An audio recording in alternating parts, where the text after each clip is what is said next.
Hi, everybody. Welcome to today's episode of The Startups.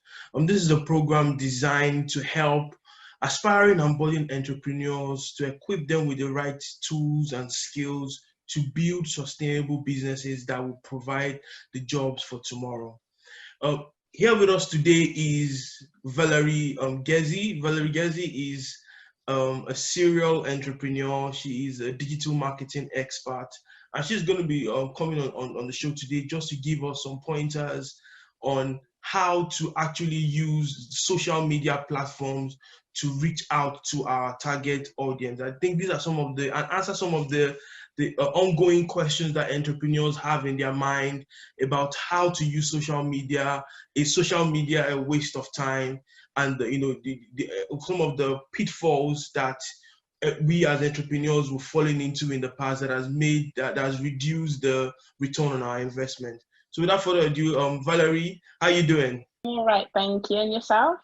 I'm fine, thank you. You're looking amazing, by the way. I really love the Thank, very radiant dress you have there. thank you very much. Absolutely. So Valerie, before we go right into our conversation today, can you just give us a bit of a background about yourself, what led to you choosing the entrepreneur route, and what makes up Valerie as a person? Okay, yeah. So when I was growing up, I used to always watch many shows such as Dragon's Den and The Apprentice, and a lot of it was entrepreneurs always striving to be the best and to get themselves out there. So growing up watching that kind of stuff, I knew like there was more to life than just a 9 to 5 and being capped at a specific salary. And that's what kind of made me want to reach out to do more. So in my second year of university, because I was traveling a lot, I did actually start a swimwear company because I just couldn't find any swimwear that was suited to me that did next day delivery. So I thought, if I've got this problem, surely other people have the same problem. And then from there, that had a lot of social media influence around it, because I found all of my customers from all across the globe using mostly Instagram and other platforms. And then from there, in earlier this year, I also started a food business, and for that, it was kind of the same procedure. But I had to use Facebook as well as Instagram and other means like TikTok, that kind of stuff, to get more clients from there.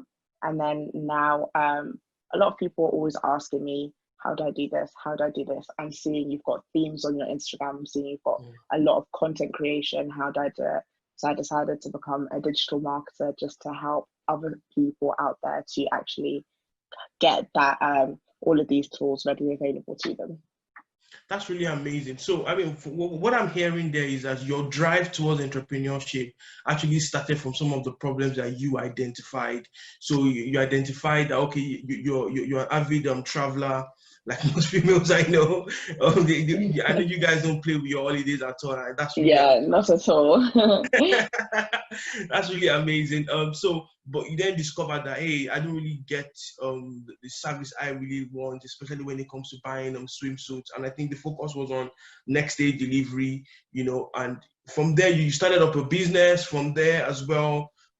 People saw how you were marketing yourself, and then they said that, okay, this is really amazing. Can you teach us how you do it? As in line with your food business, you then decided that, okay, I'm going to become a digital marketer. So when it comes to identifying these problems, what are some of the pitfalls that you found from consulting with different entrepreneurs? What are the pitfalls that you found that they fall into when it comes to digital marketing? So from previous clients that I've had, a lot of people with their businesses fail to kind of have an unmet need. So they will see, for example, one of the biggest examples right now for the younger generation is like selling eyelashes and hair. Like everyone wants to start that business, but it's not actually meeting an unmet need, because if everyone's doing it, you need to find a way to market yourself that's a lot different from other people. So any saturated market, you can make yourself work. Like if you walk down a bread aisle, there's so many different types of bread down there, but no one ever stopped and decided, I'm not going to do this just because there's a bread. Mm-hmm. But they've all got different marketing and different adverts. Like you'll see Warburton's, Kingsmill, they've all got different adverts, packaging, that kind of stuff. So it's all about being different. Okay, but how then do they differentiate themselves? What would be, for example, something as generic as eyelashes, for example? I don't want to get myself into trouble because I don't know too much about that. But Yeah. how would an entrepreneur, or even especially when it comes to saturated industries, what are the key things they will, from a marketing perspective, how do they differentiate themselves? I think for me specifically, one thing I've seen on the idea of eyelashes, there was one woman that she had like a prescription eyelashes that she used to put like, little prescription Oh, wow, pots, okay. and then call each type of eyelashes a different medication name. And that idea completely blew up on Twitter because it was so original. She got like thousands of retweets and it really worked out for her. But then I think everyone started looking at it as a way to imitate it, and then start doing the exact same thing. And because there's already someone out there, you're not meeting an unmet need. So the key is to try and not imitate other businesses. You can use other businesses for inspiration for what you can then do next, but not to solely focus on someone's done that, let me do the exact same thing as them. Oh, that's really amazing. Now, when it comes to that, I think one of the issues that I have struggled with, especially as an author, is finding my target market. How do I reach the right people? So I've published over 5 books now. One of the things I struggled with was getting my book outside of my own immediate community, i.e., my family, my church, which in most cases, they may not be the ones that actually need your services or need what you have written in the book, for example. But there might be other people out there that would be your loyal customers, but you just don't know how to reach them. How do I leverage? What strategies do I, as an author, and for all other entrepreneurs out there, what strategies do we need to put in place to Yeah, leverage the amount of people that, because social media in itself, um, it's I think very hard. Facebook is bigger than China. Instagram Yeah. is almost the same size or even bigger than India, for example. So how do we market that? How do we leverage those opportunities to reach out to a global audience? Yeah, so like you said, Facebook is very large. So Facebook actually has 3.5 billion users, which is Mm-hmm. about 45% of the world. Yeah. Like a lot of people do restrict themselves to just selling to their immediate family, immediate community, and that Mm-hmm. kind of thing. But it doesn't necessarily mean that everyone in your family or everyone in your immediate community has a need for what you are selling. Like they may buy to support you, but they will not be a repeat customer because you're not directly reaching out to them.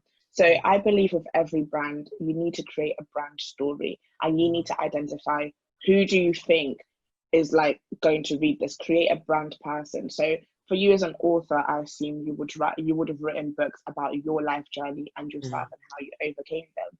And so you would also be looking at people that have gone through the same things as you, and they would use your books as possibly like a tool that they would that can help them through their lives.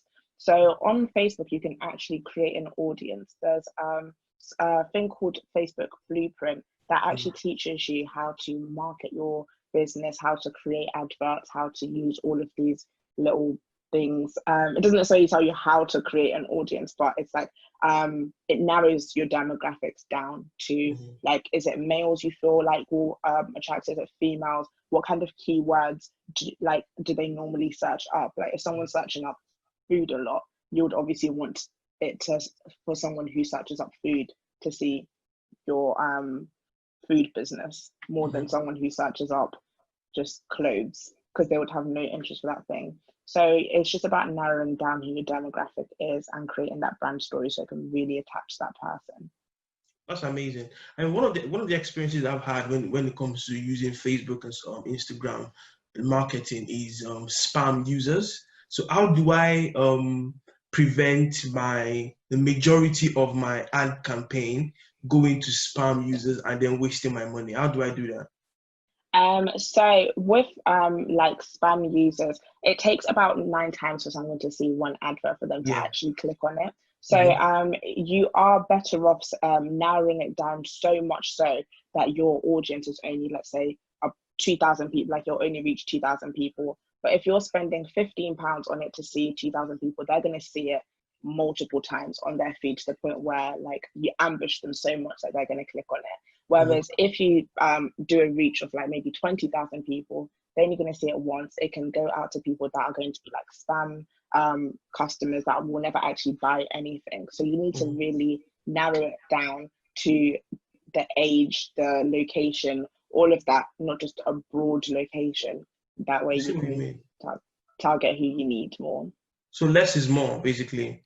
Yeah, less is more, definitely. And that's one thing like no one out there teaches you at all. So that is the biggest tool I can give to anyone. Oh, amazing. And when it comes to budgeting, what's the best practice? Sorry, could you repeat that? And so when it comes to budgeting, what's the best practice? How much would be enough to make sense? So how I personally do it is if, for example, you post one picture on your Instagram or your Facebook and it receives more likes than any other post you've ever received, you need to definitely boost that post and get it out there because it's already attracting people to come and click on it. So it's going to attract people outside of your network to click on it as well. So when it comes to that, that's one approach. And for that, normally I'd say budget about £5 a day, £3 to £5 a day will definitely get to the market. But if you want more, then that you can go way more, and you'll get, the more you invest in a business, the more you're going to get out of it. If it's like you're just trialing out adverts here and there, I would normally say put it up for about 24 hours, even if you spend like £1 on it. If it hasn't received any interactions at all, just forget it and do another post, because there's no point pumping money into something that is not getting any recognition. So it's always good to have like an agile approach to it. So do like a day, review it, and then maybe expand it a bit more and so on. Yeah. And so not just pump the money straight into it and then wait for the entire campaign to be over. Oh, that I think that's a very, very good advice, actually. And so Valerie, what's the best form of media to use as a marketing tool?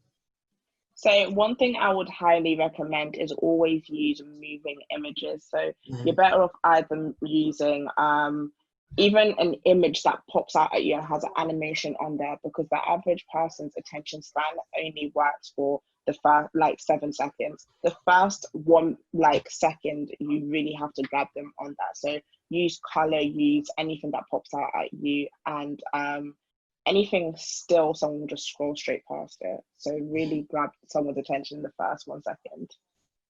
Amazing. So make sure you leverage on using videos, animations. That's really amazing. Thank you so much.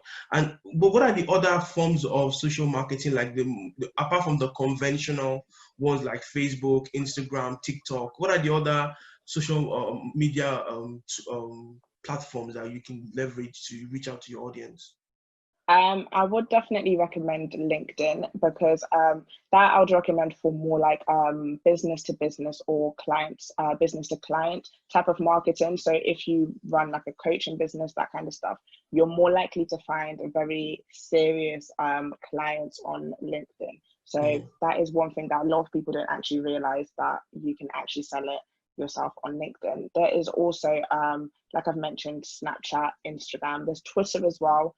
A lot of people do use Twitter, but in terms of adverts, they may cost a little bit more. So Facebook and Instagram are the main ones that are cheap and dynamic to use. So what would you say is the best social media platform that entrepreneurs should be leveraging right now to reach out to their customers? So I would definitely say every business has a different target audience, and there is a guy called Gary Vaynerchuk, Gary V. He is a motivational speaker, and his main focal point is that he missed out on the absolute peak of Instagram. When everyone was using Instagram for business, he completely missed it out. So you need to always be on board and know exactly what the next best thing is. So at the moment, the biggest thing right now is TikTok, and not many businesses have started using it to advertise. So I would say definitely, no matter what business you're in, TikTok is the biggest thing to jump on right now. There's so many tools out there on how you can actually start marketing, like articles, videos, that kind of stuff. For any other business, I would just say use as many different platforms as you can. There's Snapchat, which I would personally use for like a younger audience, but so many people use Snapchat. It doesn't really matter on age, gender. So don't restrict yourself. Just try out as many different things, and whatever suits you, you will find your people for it. Indeed. And do you have any last words to share with entrepreneurs in terms of what they need to be looking out when it comes to social media marketing? I think with everything is a trial and error, and you need Mm-hmm. to just jump in there and get started. So there is so many tools on literally any questions you'll ever have. There's so many tools out there that you can always use. The number one platform I would say every single business needs, like whatever industry you're in, is Canva. They do a 30-day free trial, and they've got so many templates. They've got video templates, they've got sizes for Facebook, Instagram, and all the other adverts you may need, even Snapchat filters. They've got the templates for that. So Canva is the like main tool I would say every entrepreneur needs. Amazing, amazing. And if anyone wants to reach out to you, how can they find you? So I do have a Facebook page, which is Valerie Gezi Social Media Marketing, and you can also reach out to me on LinkedIn as well. Don't worry, guys. All the links are in the comments below, so you can always reach out to Valerie through our social media handles listed below. Thank you so much. It's been lovely having you. So, guys, you've heard it all. So, one of the things about digital marketing is that it has made it a level playing field. To the level, the same amount of reach a multinational company can have, a startup company can also have it, all because of digital marketing. So let us all go out there and make the most of the information that has been provided us today. Until next time, see you soon. Bye-bye. Thank you for watching today's episode of The Startups. It is my hope that has been both inspiring and insightful. Here at The Startups, we are committed to helping you to build successful and sustainable businesses that will provide the jobs for the future. This is why we are proud of our partnership with the Business Enablement Tool. It is a digital business consultant that helps you provide the ongoing support that you need to build a successful business. We're also committed to helping you to raise the capital that you need to actually take the first step to start your business. And that is why we are proud of our partnership with Transit Loan and the government-backed startup loan to help you to raise up to £25,000 in startup capital. For more information on this, please see the description below. To stay connected with us, please like, comment, and subscribe to our channel. Please also hit the notification icon, the bell, so that you can always get notified once a new startup show comes out. Till next time, see you next week.